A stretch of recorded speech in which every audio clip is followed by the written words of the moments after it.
Welcome to Police Roll Call. I am Stanley Cohen, attorney at law, former police officer with the city of Cincinnati, Ohio, and a former professor of law at Indiana University of Pennsylvania.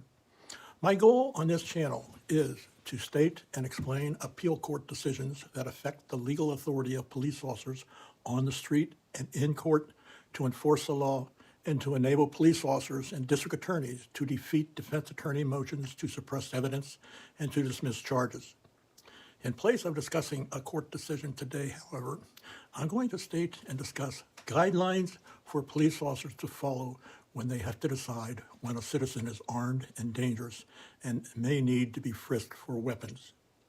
The following are court decisions that I am collecting that indicate judicial guidelines that you may consider when a citizen is armed and dangerous and pat them down and search their vehicle for weapons. I will update the guidelines with more and different cases as I find them. Hopefully, if the lessons that these cases teach police officers may save the life of a police officer, which is my intent, the effort is worthwhile.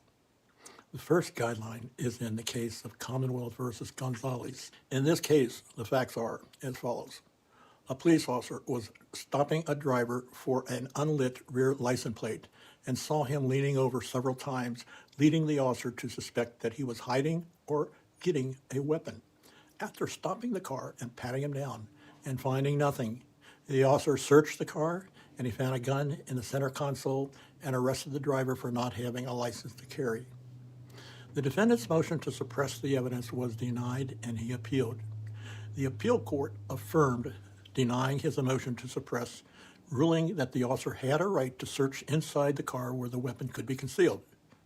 Just because he did not have a weapon on his person, he may have had one in the car, and since he was going to be allowed to re-enter the car, the officer had to ensure that he would not have access to a weapon when he returned to the car.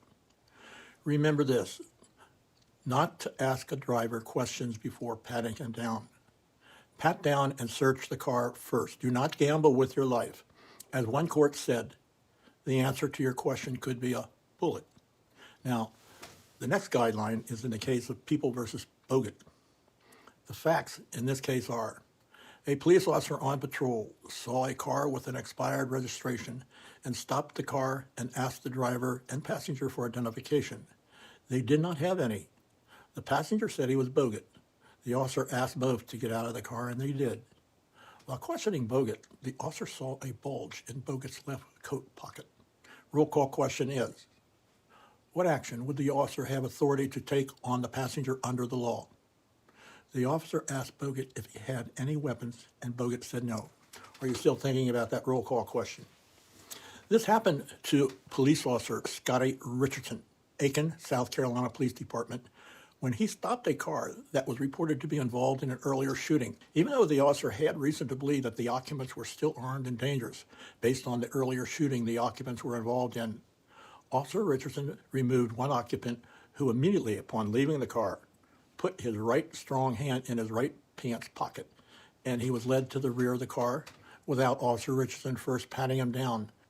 But before this could happen, the young man drew a gun with his right hand, faster than a lightning bolt from the sky, and shot Officer Richardson in the head, killing him, while several officers stood by observing. The shooter was later arrested. Now, getting back to the case, when Bogut said he did not have any weapons, the officer felt the bulge and he removed 3 large knives and arrested Bogut for not having a license to carry.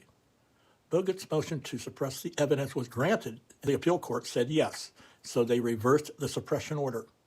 Here's how the court reasoned. Any police officer has a right to frisk a person who is lawfully detained where he has reason to suspect the person may be armed and dangerous. The U.S. Supreme Court applied this rule in the case of Pennsylvania versus Mims, and it's still valid law today. In Mims, police searched the car with an expired license plate. When the driver got out of the car to comply with the officer's order, the officer saw a large bulge in his sport jacket. The officer feared it was a weapon, and he frisked him, and he found a loaded gun in the waistband. The officer didn't ask questions first. The court ruled that the bulge in the jacket permitted the officer to believe that the driver was armed and a threat to the officer's safety. The court ruled that any reasonable person in the officer's position would believe that the driver was armed and dangerous to the safety of the officer and would have patted the driver down. The court ruled that the frisk was lawful under the Fourth Amendment. The rule in Mims applies to the present case and supports the frisk. The officer in Mims believed that the bulge could be a weapon and frisked the driver and found a gun. After seeing the bulge in this case, the officer was justified under Mims in frisking Bogut and being concerned with his safety, and he had a right to frisk Bogut, and the frisk did not violate the Fourth Amendment. To be lawful under the Fourth Amendment, the officer must have reasonable suspicion that the person is armed and dangerous and should be frisked. A bulge that is clearly the size of a cell phone or a pack of gum, sunglasses, keys, or a wallet would not justify a frisk. The bulge, though, need not be large to allow a frisk. The Mims court did not say the bulge had to be any particular size. The officer in this case immediately asked Bogut about weapons and touched his coat pocket, and this clearly indicated the officer's concern that Bogut might have been armed and dangerous. Mims does not require any more than this to justify a frisk. The bulge is sufficient evidence that the person is armed and dangerous and justifies the officer in frisking the bulge to see if it is a weapon.